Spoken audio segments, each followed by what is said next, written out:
तो अभी हम लोग इसमें समझेंगे बिटवीन और एमंग को। तो बिटवीन का भी सेंस होता है के बीच और एमंग का भी सेंस होता है के बीच, दोनों का मीनिंग होता है के बीच, ठीक है। लेकिन दोनों यूज कहाँ होता है ध्यान से समझना।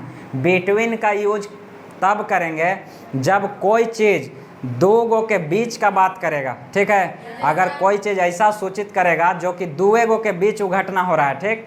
अगर दो से ज़्यादा के बीच अगर कोई घटना होता है तो उसके लिए एमंग का यूज करते हैं। जैसे यहाँ एग्जाम्पल दिया गया है, distribute it between Mohan and Sohan.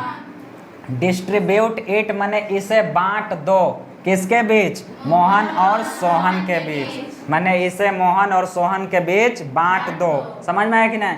तो कै गो के बीच बांटे ला कह रहा है?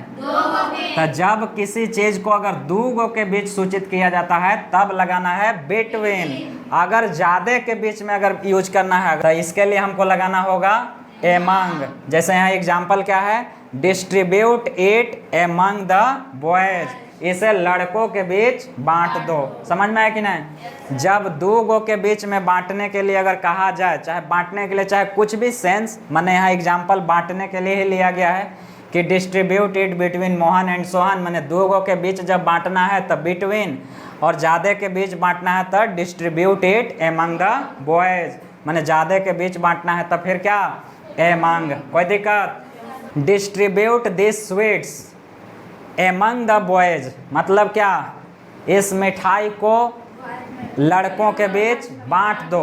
समझ में आया कि नहीं? Distribute this sweets among the boys मतलब इस मिठाई को लड़कों के बीच बांट दो। और distribute this sweets between Ram and Shyam मतलब इस मिठाई को राम और श्याम के बीच बांट दो। तो जब दो गो के सेंस अगर होगा तब बिटवीन ज़्यादा का सेंस होगा तब एमंग। कोई दिक्कत? चलो बढ़िया।